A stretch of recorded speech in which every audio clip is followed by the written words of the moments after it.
Episode की शुरुआत में अयासे बोलती है कि नो वे, मैं इस बात को कभी नहीं मान सकती। तो केन ताकाकुरा बोलता है कि तुम मानो या ना मानो, मेरा नाम केन ताकाकुरा है। अयासे बोलती है कि चुप हो जाओ, मैं ये बकवास नहीं सुनना चाहती। वहीं केन बोलता है कि ये कर्ज फिर से चालू हो रहा है, ध्यान लगाओ। तभी वो ग्रैनी उसे पूरा कंट्रोल में ले लेती है, लेकिन अयासे ऐसे दूर पटक कर बोलती है कि चुप हो जाओ। केन नॉर्मल होकर उसे थैंक यू बोलता है। अब अयासे बोलती है कि चलो कुछ रूल सेट करते हैं, तुम्हारा नाम कभी नहीं लिया जाएगा। केन बोलता है कि ठीक है। अयासे आगे बोलती है कि तुम एक ओकल्ट हो, इसलिए मैं तुम्हें ओकारुन बुलाऊंगी, और अगर तुमने कभी वो नाम यूज किया तो मैं तुम्हें मार डालूंगी। केन बोलता है लेकिन ये मेरा नाम है। तब वो बोलती है कि बकवास मत करो। तो वो बोलता है कि ठीक है। अयासे बोलती है कि तुम इतने दुखी नहीं लग रहे ओकारुन। तो वो बोलता है कि क्या, लेकिन ये मेरी विल के खिलाफ है। ऐसे ही बकवास करते हुए दोनों आगे बढ़ने लगते हैं। तभी अयासे बोलती है कि सुबह हो गई, इसका मतलब टर्बो ग्रैनी अब हमें नहीं मिलेगी। ओकारुन बोलता है लेकिन क्यों? तो अयासे बोलती है मेरा मतलब है कि भूत रात में ही दिखाई देते हैं ना, तो क्यों ना तुम मेरे प्लेस पर चलो, क्योंकि तुम्हारा ये आउटफिट भूत से भी ज्यादा बेकार है। दोनों अयासे के घर पर पहुंच जाते हैं। अयासे बोलती है कि जरा संभल कर, मेरी ग्रैंड माँ को लड़के बिल्कुल पसंद नहीं, मेरे पिछले बॉयफ्रेंड को उन्होंने मार ही डाला था।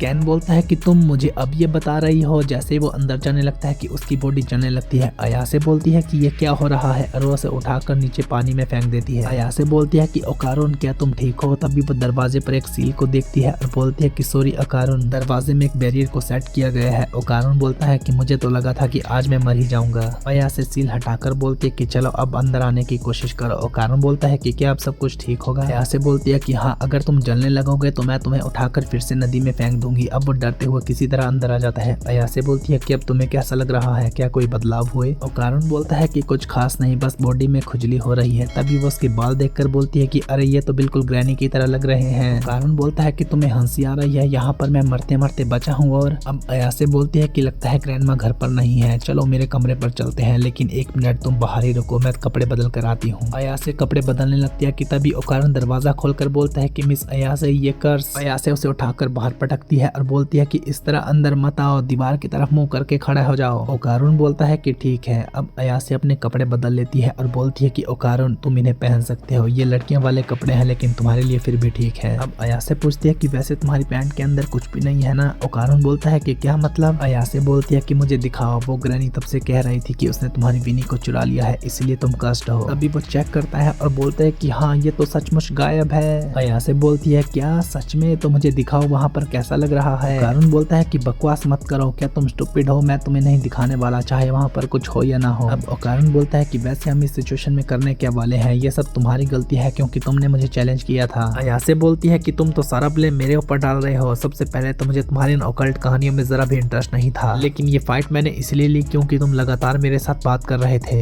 ओकारुन बोलता है कि वेल, मैं ये चांस मिस नहीं करना चाहता था, मैं हमेशा से एक दोस्त बनाना चाहता था, लेकिन जब मुझे ये मौका मिला तब मैंने सोचा कि मैं इस चांस को नहीं गवा सकता। तुम एक अलग दुनिया में रहती हो मिस अयासे, तुम्हें मेरे जैसे लड़के के साथ बात नहीं करनी चाहिए। सॉरी, मैंने तुम्हारी जान को इस तरह खतरे में डाला। जब ये सब कुछ खत्म हो जाएगा तब तुम फिर से मुझे इग्नोर कर सकती हो। अयासे बोलती है कि यही तो तुम्हारा सबसे अनोइंग पार्ट है, तुम दूसरों की फीलिंग के बारे में खुद ही सोचने लगते हो कि वो क्या सोच रहा होगा। इसी रीजन की वजह से तुम्हारे दोस्त नहीं है, क्योंकि तुम उन्हें खुद ही दूर धकेलते हो। ऐसा मत कहो कि तुम्हें इग्नोर करना चाहिए, बल्कि हम नॉर्मल तरीके से भी बात कर सकते हैं। ओकारुन जाने लगता है तो अयासे बोलती है कि है कुछ कहो। तो ओकारुन बोलता है कि तुम कितनी अगली हो। अब दोनों फिर से बहसबाजी करने लगते हैं कि तुम्हें ये सब कहना जरूरी है क्या? तभी उन्हें घर की घंटी सुनाई देती है। ओकारुन बोलता है कि शायद तुम्हारी ग्रैंडमा वापस आई हो। तो अयासे बोलती है कि मैंने इस तरह डोरबेल बजती हुई नहीं सुनी। ओकारुन बोलता है कि क्या मतलब? तो अयासे बोलती है कि ग्रैंडमा ने बताया था कि हमारे घर में 2 डोरबेल है, एक इंसानों के लिए और दूसरे घोस्ट के लिए। अब सील को देखकर अयासे बोलती है कि ये सब इसीलिए हो रहा है क्योंकि मैंने इस तलिस्मान को उतार दिया था। ओकारुन बोलता है कि बाहर पक्का कोई ना कोई है, हमें क्या करना चाहिए? अयासे बोलती है कि हमें ये तलिस्मान को वापस लगाना होगा, इस तरह वो इविल स्पिरिट जल जाएगी। ओकारुन बोलता है कि इस तरह तो तुम मुझे भी जला दोगी। अयासे बोलती है कि तुम्हें बस हमारे प्लॉट से बाहर निकलना है, और वो पिछले दरवाजे से बाहर निकलते हैं। ओकारुन बोलता है कि जब तक मैं यहाँ से बाहर नहीं निकलता तुम तालिस्मान को मत लगाना। अयासे बोलती है कि वो इविल स्पिरिट कहाँ पर गई? तभी ओकारुन बोलता है कि मिस अयासे ऊपर देखो। हमें आसमान में अंधेरा होता हुआ दिखाया जाता है कि तभी सामने एकदम से दीवार आ जाती है। ओकारुन बोलता है कि हम दीवारों के अंदर फंस चुके हैं। अयासे बोलते हैं कि टोरी गेट के अंदर अंदर मुझे इस टैलिस्मैन को लगाना होगा। ओकारुन बोलता है कि अभी नहीं, ये दीवारें बिल्कुल गेट के साथ चिपकी हुई है, हम यहाँ से बाहर नहीं निकल सकते। अयासे बोलती है कि हमें जल्दी कुछ करना होगा वरना हम प्रॉब्लम में फंस जाएंगे। तभी वो देखते हैं कि उनकी नाक से खून निकलने लगा है, दोनों की हालत खराब होने लगती है। अयासे बोलती है कि इस काले धुएं की वजह से ये सब कुछ हो रहा है। तभी आसमान में एक मॉन्स्टर अपीयर हो जाता है और वो बोलता है कि मैंने तुम्हें ढूंढ लिया, तुम बुरे लोग, तुम लोगों ने अपना प्रॉमिस तोड़ा है, मुझे वो बनाना दो। अयासे ओकारुन को धक्का देकर बचा देती है क्योंकि वो मॉन्स्टर एक जोरदार पंच मारता है जो कि दीवार में जाकर लगता है। वहीं पर वो सिल दीवार में टकरा कर नीचे गिर जाती है। उसके बाद अब वो दोनों उस मॉन्स्टर से भागने लगते हैं। मॉन्स्टर हवा में पंच मारता है और वो दोनों उड़ते हुए दीवार में जाकर गिरते हैं। उसके बाद सुमो पहलवान की तरह जमीन में पांव फोड़ता है जिससे कि दोनों की हालत खराब होने लगती है। अयासे बोलती है कि आखिर ये इविल स्पिरिट है क्या? एक मिनट, क्या तुम्हारे पास एक और है? ओकारुन बोलता है कि बिल्कुल नहीं, वो एक एलियन है, मैं उसके कॉलर को देखकर पहचान सकता हूँ। ये एक तरह का फ्लैट फुट मॉन्स्टर है जो कि पहली बार अमेरिका में देखा गया था, जापान में से यामानाशी कहते हैं। अयासे बोलती है कि अच्छा, फिर भूतों वाली डोरबेल क्यों बजी? ओकारुन बोलता है कि मैंने सुना है कि भूतों का स्पिरिचुअल फिनोमेना यूएफओ की तरह बिल्कुल मैच करता है। ओकारुन आगे बोलता है कि अगर हमने जल्दी नहीं की तो वो पॉइजन फॉग हमें मार देगा। अयासे बोलती है लेकिन मैंने तुम्हारे कर्स को भी रोका हुआ है, मैं अपनी साइकिक पावर का इस्तेमाल नहीं कर सकती। ओकारुन फिर से ट्रांसफॉर्म होने लगता है लेकिन अयासे उसे फिर से रोक देती है। तभी ओकारुन बोलता है कि रुको, मुझे लड़ाई करनी ही होगी, प्लीज अयासे कर्स को रिमूव करो। अयासे बोलती है कि अचानक से तुम्हें क्या हुआ? ओकारुन बोलता है कि मैं एलियन से नहीं डरता, तुम्हें बस मेरी फिजिकल बॉडी को ट्रांसफॉर्म होने देना है, माइंड को नहीं। तभी वहाँ पर वो एलियन उन्हें देख लेता है। अयासे बोलती है कि ये कहना आसान है लेकिन पावर्स पर मेरा पूरा कंट्रोल नहीं है। ओकारुन बोलता है कि जल्दी करो, अगर सब कुछ सही रहा तो हम ग्रैनी की पावर का इस्तेमाल कर सकते हैं। अब अयासे कोशिश करने लगती है, वो मॉन्स्टर भी हमला करने लगता है। ओकारुन बोलता है कि मिस अयासे जल्दी करो।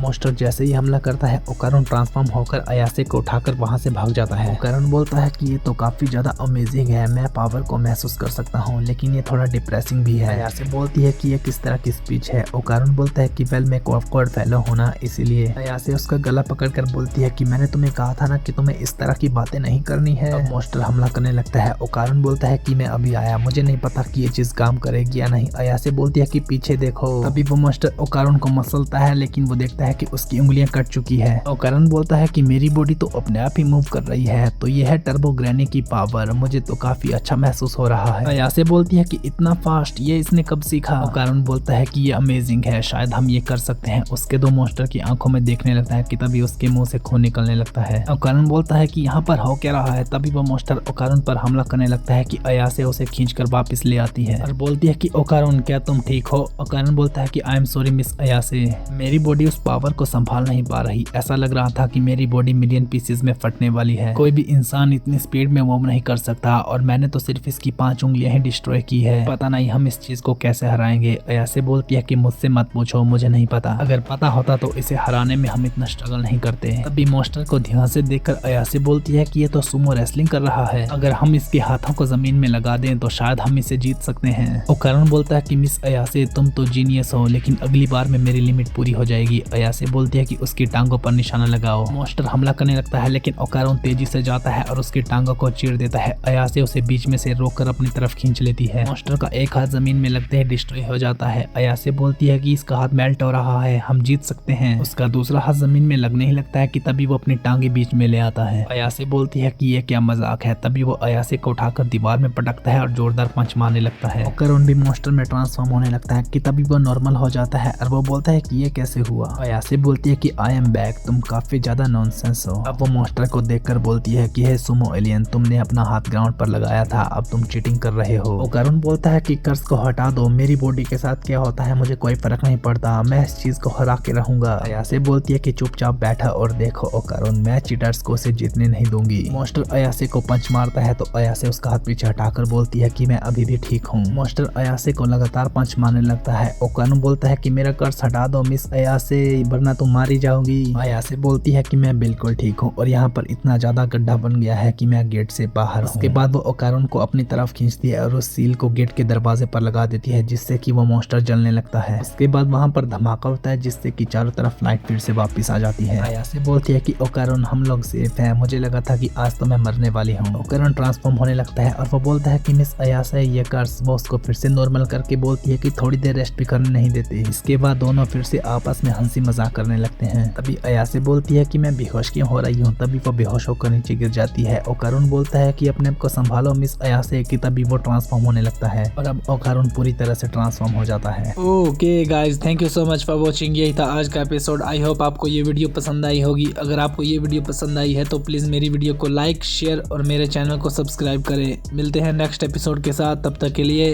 Bye bye.